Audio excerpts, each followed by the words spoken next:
കർത്താവ് നോക്കുന്നത് സൽകൃത്യങ്ങളുടെ വൈപുല്യമല്ല, പ്രത്യുത എന്തുമാത്രം സ്നേഹത്തോടെയാണ് അവ നിർവഹിക്കപ്പെടുന്നത് അത്രയും.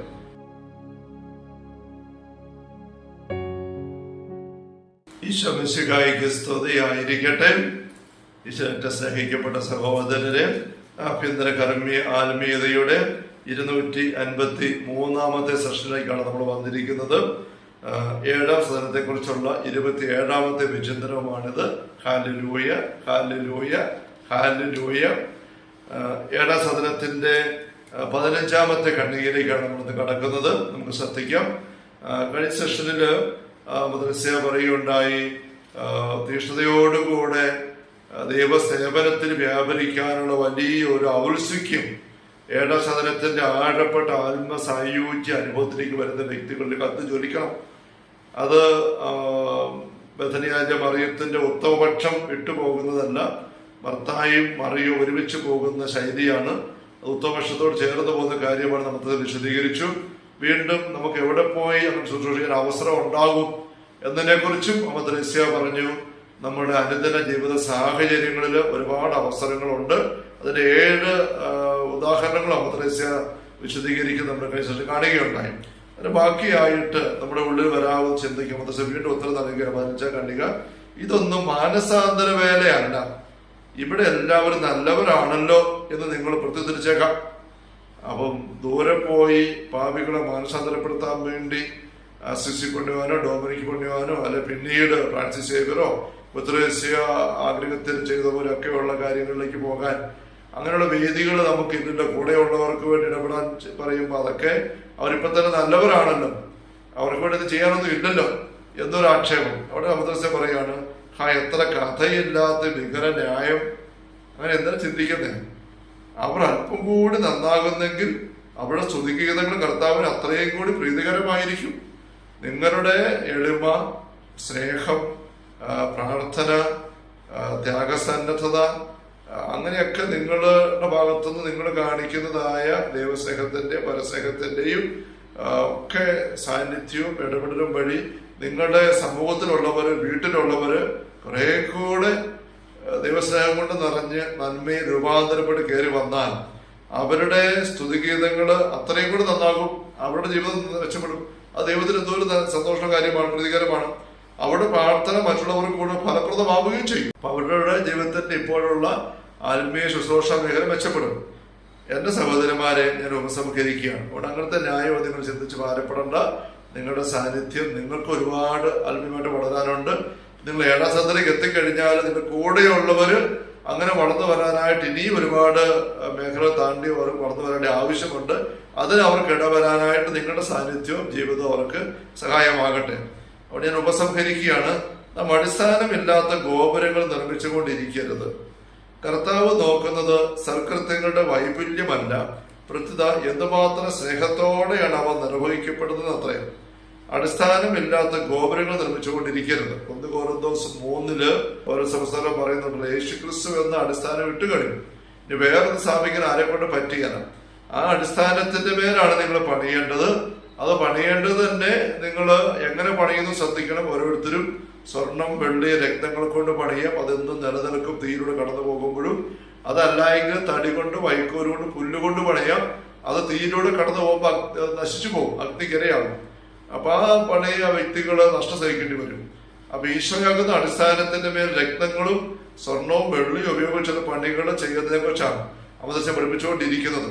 അതുകൊണ്ട് വെറുതെ അടിസ്ഥാനമില്ലാത്ത പണിയിലേക്ക് നിങ്ങൾ പോകരുത്. ഈശോയുടെ ഉള്ളറിഞ്ഞ് ഈ അടിസ്ഥാനത്തിന്റെ മേല് ഈശോ സ്നേഹത്തിന്റെ അടിത്തറയിട്ട് നിന്നുകൊണ്ട് പണിയണം. അതാണ് കർത്താവ് നോക്കുന്നത്. നിങ്ങൾ സൽക്കൃത്യങ്ങളുടെ വൈപുല്യമല്ല, എന്തുമാത്രം സ്നേഹത്തോടെ അവ നിർവഹിക്കപ്പെടുന്നു എന്നുള്ളതാണ്.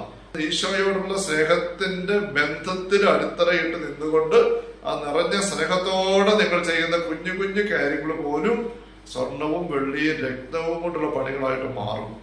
സ്നേഹമില്ലാതെ ചെയ്യുന്ന വലിയ കാര്യങ്ങൾ പോലും തടിയും പുല്ലും വൈക്കോലും കൊണ്ട് ചെയ്യുന്ന പണികൾ പോലെയായിട്ട് കത്തിപ്പോകുന്ന അവസ്ഥയിലുള്ള പണികളായിട്ട് അവശേഷിക്കും. അപ്പോൾ കർത്താവ് നോക്കുന്ന സൽകൃത്യങ്ങളുടെ വൈപുല്യമല്ല, പ്രത്യേകം എന്തുമാത്രം സ്നേഹത്തോടെ അവ നിർവഹിക്കപ്പെടുന്നത്ര. പാടുള്ളവ നാം ചെയ്താൽ നമ്മുടെ കഴിവുകളെ അനുദിനം വർദ്ധിപ്പിക്കുവാൻ അവിടെ തിരുമനസ്സാകും. പറ്റുന്നത് ചെയ്യുക. ഈശോ പറഞ്ഞ താലന്തുകളുടെ ഉപമ, ഒരു താലന്ത് കിട്ടിയവൻ അത് വർദ്ധിപ്പിച്ചാൽ മതി, 3 കിട്ടിയവൻ അത് വർദ്ധിപ്പിച്ചാൽ മതി, 5 കിട്ടിയത് വർദ്ധിപ്പിക്കട്ടെ. അപ്പൊ കുറച്ചേ ഉള്ളൂ എന്നുള്ള ചിന്ത വെച്ചുകൊണ്ട് മനസ്സ് മടുക്കരുത്. ഉള്ള കഴിവ് വെച്ച്, ഉള്ള അവസരം വെച്ചുകൊണ്ട് സ്നേഹത്തോടെ മുന്നോട്ട് നീങ്ങുക.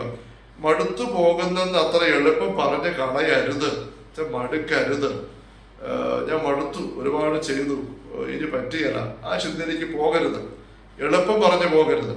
ശേഷിച്ചിരിക്കുന്ന നമ്മളുടെ ഹ്രസ്വമായ ജീവിതത്തിൽ എന്ന് പറഞ്ഞിട്ട് ഹൈഫൈഡ് ടമസ് പറഞ്ഞാൽ, നിങ്ങൾ ഓരോരുത്തരും വിചാരിക്കുന്നതിൽ അധികം അത് ഹ്രസ്വമായിരിക്കാം നമ്മുടെ ജീവിതം. ഇനി എത്ര നാളുണ്ടായിരിക്കും? നമ്മളെപ്പോഴും നമ്മളെപ്പറ്റി ചിന്തിക്കുന്നത് ഇനിയിപ്പോൾ ഇത്ര വർഷങ്ങൾ, ഇനി കുറെ നാളുകൾ ഉണ്ട് എന്നാണ് ചിന്തിക്കുന്നത്. അങ്ങനെ നമ്മൾ ചിന്തിക്കുന്നതിനേക്കാളും വളരെ ചുരുങ്ങിയത് മാത്രമായിരിക്കാം നമുക്ക് യഥാർത്ഥത്തിൽ കിട്ടാൻ പോകുന്ന നമ്മുടെ ജീവിതം നമുക്ക് പറയുകയാണ്. അതുകൊണ്ട് ശേഷിച്ചിരിക്കുന്ന നമ്മുടെ ഹ്രസ്വമായ ജീവിതത്തിൽ നമുക്ക് സാധിക്കുന്നിടത്തോളം ആന്തരികവും ബാഹ്യവുമായ ത്യാഗങ്ങൾ അവിടത്തേക്ക് നാം സമർപ്പിക്കുക. കാരണം അത് പ്രതീക്ഷിക്കുന്നതിനേക്കാൾ മുമ്പ് അത് തീർന്നു പോകും. ഇനി ആയുസ് ദൈർഘ്യം തീർന്ന് അത്ര പെട്ടെന്ന് പക്ഷെ പോയില്ലെങ്കിൽ പോലും നമ്മുടെ ആരോഗ്യത്തിന്റെ ശേഷി, കഴിവുകള് ഇതൊക്കെ തീർന്നു പോകും. വാർദ്ധക്യത്തിലേക്ക് വരുമ്പോൾ, രോഗങ്ങൾ കടന്നു വരുമ്പം അവിടെ ഇപ്പം നിനക്കുള്ള ആരോഗ്യവും അവസരവും ഉപയോഗിച്ച് പരമാവധി ചെയ്യുക എന്നൊക്കെ പറയുകയാണ്.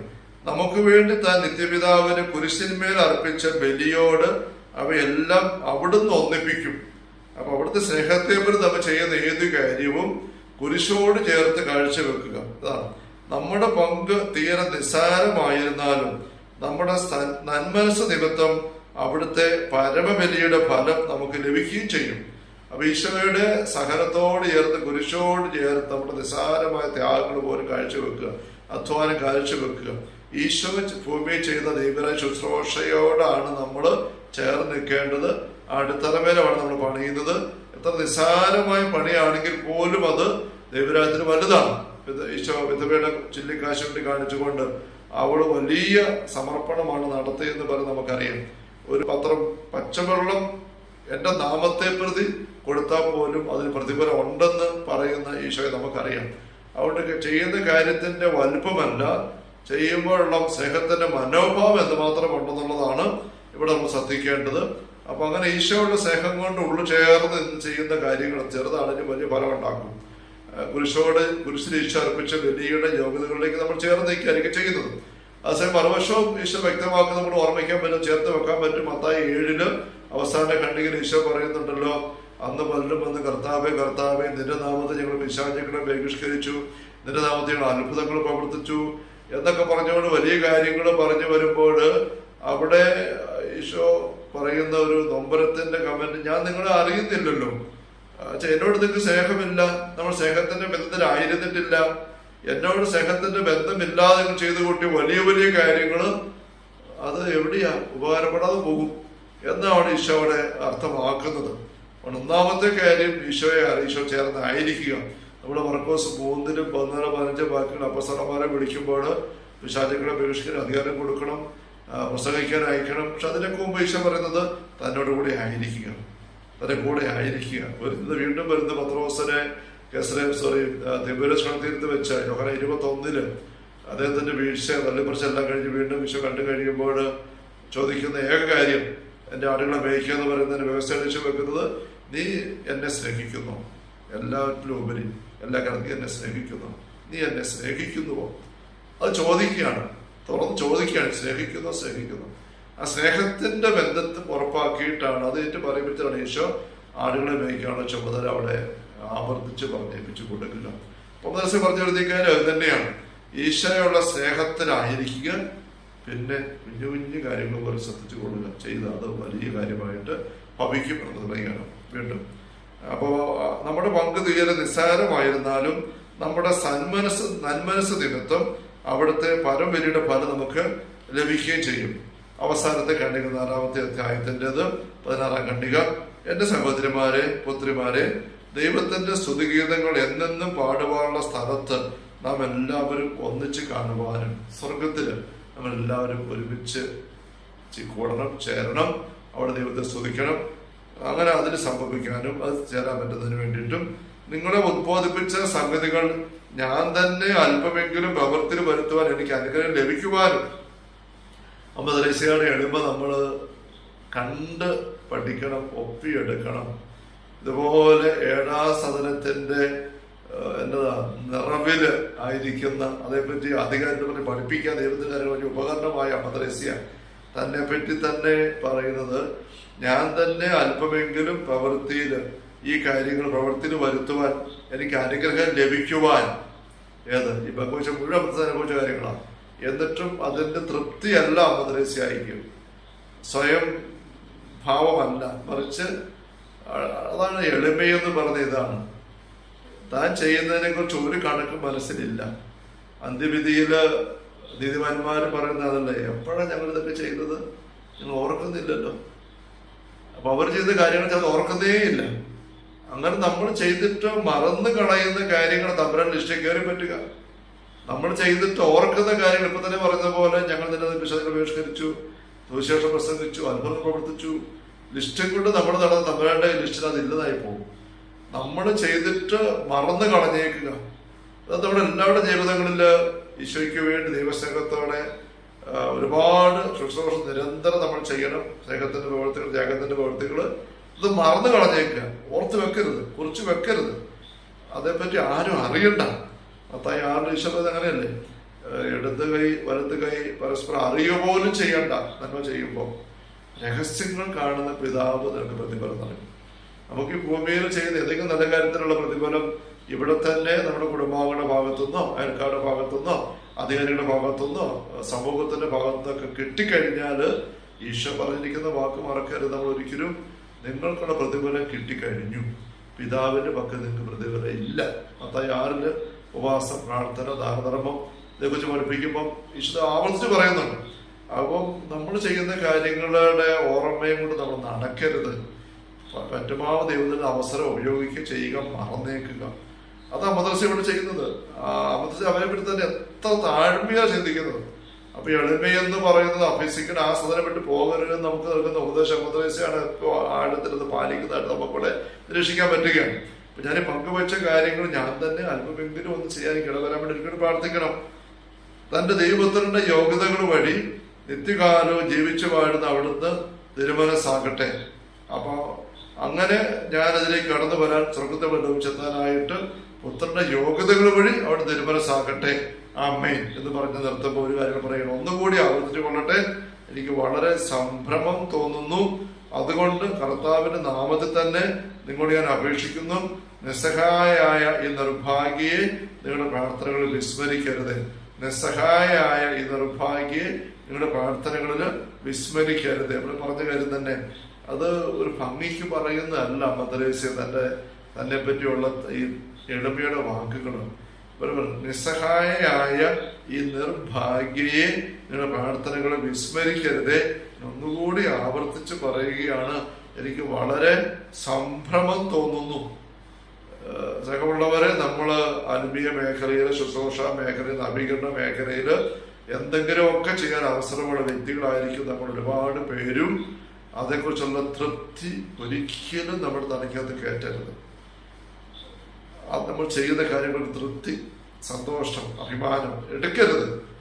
അത് അവിടുത്തെ കരുണയാൽ പറയുന്ന പോലെ ഈശോ പറയുന്നില്ലേ, കൽപ്പിക്കപ്പെട്ടതെല്ലാം ചെയ്തിട്ട് ഞാൻ ഒന്നും ചെയ്യുന്നില്ല, അയോഗ്യദാസനാണ്, കടമ നിർവഹിച്ച് മാത്രമേ ഉള്ളൂ എന്ന് പറഞ്ഞുകൊണ്ട് മറന്നേക്കുക.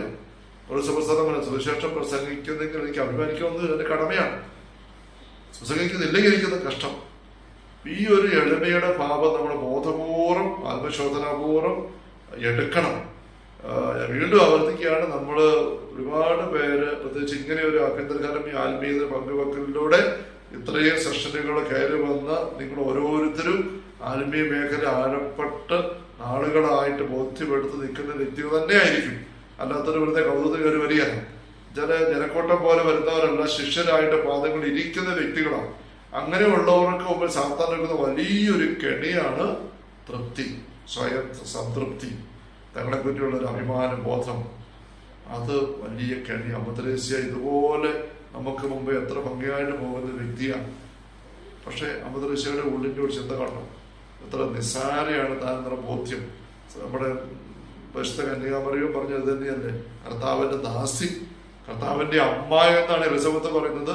പൗൽ പറഞ്ഞ കർത്താവിന്റെ ദാസിയുടെ താഴ്മയെ കടാക്ഷിച്ചു. എബ്രാസ്യാമ്മ കത്തുകൾ എഴുതുമ്പോഴും ഓരോരുത്തരെ പ്രസം എഴുതുമ്പോൾ അയോഗ്യ ദാസിയായ ഞാൻ, മഹാപാപി, നീച്ച പുഴു, ഇങ്ങനെയൊക്കെ പറയുന്നത്. ജോൺ മരി വിചാരിച്ചിരിക്കുന്നത് തന്നെ എഴുതുന്നത് മഹാപാപിയായി എനിക്ക് വേണ്ടി പ്രാർത്ഥിക്കണേ എന്ന്. അവിടെ എളിമയുടെ ഈ ഒരു കൃപ കിട്ടാനായിട്ട് നമ്മൾ ആത്മാർത്ഥമായിട്ട് അറിഞ്ഞ് ആഗ്രഹിക്കുകയും പ്രാർത്ഥിക്കുകയും ചെയ്യണം. അത് വിട്ടുപോകുന്നില്ല എന്ന് നമ്മൾ ഉറപ്പാക്കുകയും ചെയ്യണം. Hallelujah, hallelujah. കർത്താവ് യേശുമിശിഹായുടെ സമൃദ്ധമായ കൃപയും അനുഗ്രഹങ്ങളും പിതാവായ ദൈവത്തിന്റെ അവനനീയമായ സ്നേഹവും പരിശുദ്ധാത്മാവായ ദൈവത്തിന്റെ നിരന്തരമായ സ്നേഹമുള്ള സഹോദരങ്ങളെ നാം ഓരോരുത്തരോടും കൂടെ ഉണ്ടായിരിക്കട്ടെ, ഇപ്പോഴും എപ്പോഴും എന്നേക്കും. ആമേൻ. ഈശോ മിശിഹായ്ക്ക് സ്തുതി.